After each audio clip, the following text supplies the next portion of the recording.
Are you or someone you know refinancing a mortgage and 2 months have passed and the loan still hasn't closed yet? Then you definitely want to watch today's video as I give you a few reasons why refis are taking so long. Roll the intro.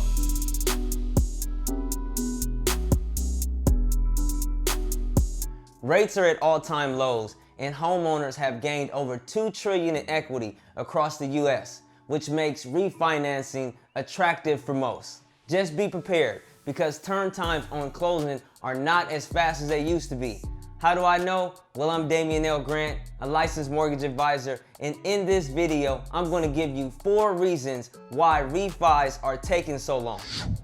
As the US economy remains unstable and increased safety measures, the fact of matter is that homeowners are seeing the brighter side with cheap, affordable credit in the mortgage market among the chaos. As the average 30-year fixed rate continues to hit record lows and FHA and jumbo mortgage broke some records recently.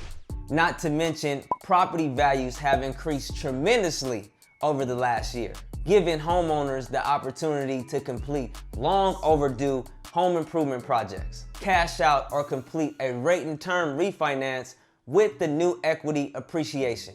Now I know you may be thinking, if you're a homeowner, hey, where do I submit my application? Just be prepared because refinancing isn't as fast as it used to be. So why are refinances taking so long? Well, from my experience as an active mortgage broker and researching and studying the topic, plus talking to all the account executives from the banks who I broker loans to, here are 4 reasons why refinancing might take a little bit longer than what it used to be. Starting with guidelines tighten up. All the uncertainty in the world has caused banks to move toward tighter credit standards. You may have heard of some of the big banks cracking down on mortgage lending practices, requiring a 700 FICO score and 20% down on all purchase transactions. Plus the huge number of homeowners taking advantage of mortgage relief like forbearance has lenders spooked, which is why tightening up on standards allows lenders a little more time to complete due diligence and translates into a few more days of underwriting and processing, and longer turn times to seal the deal. Now, speaking of due diligence, that brings me to my next reason, additional verifications. Part of having stricter lending means more verifying for processing and underwriting the loan, which is one of the biggest reasons causing delays right now. Underwriters are looking closer to any red flags to the stability of the continued income. For example, lenders have been stricter when pay stubs or written verifications of employment show fluctuating or reduced hours or pay. So if you get paid like that and in the market to refinance, then expect some delays, as the underwriter will most certainly want letters of explanation from you and your employer. And if you're self-employed, you're considered riskier and the verifications are even more strict.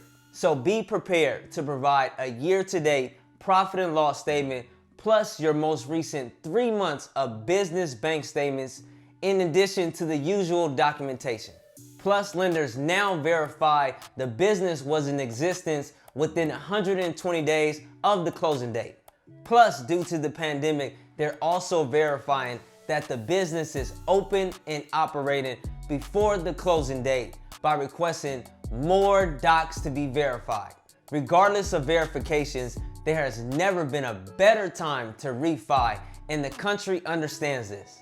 Which leads me into my next reason, increased application volume.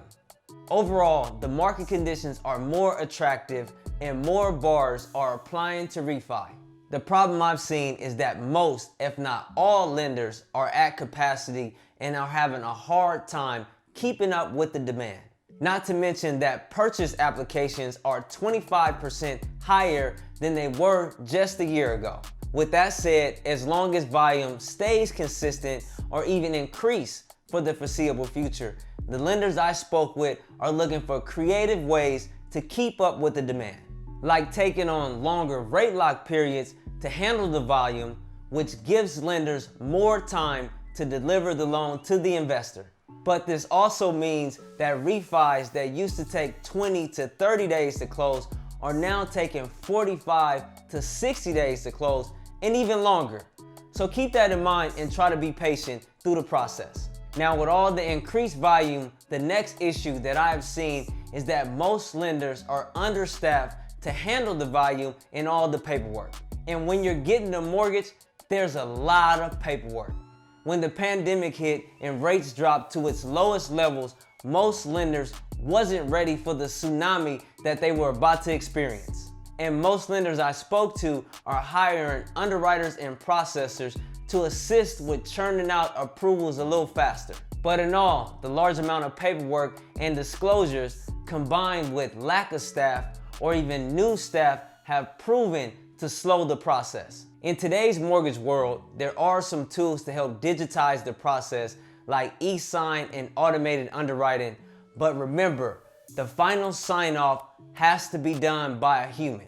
And if there are not enough humans on staff, or if the humans on staff have a stack of mortgage applications in front of them, it could take a tad bit longer to finish up your refinance. So with that said, if you haven't refinanced or rates dropped since your previous refi and you want to see if refinancing makes sense for you, I'll leave a link to my calendar below. Let's get on the call. Now, if you like this video, smash that like button, subscribe, share it with your family and friends. Comment below on how helpful you found this video and what your biggest takeaways were. I look forward to receiving your feedback and giving you some responses as well. I'll see you on the next video, and thanks for watching.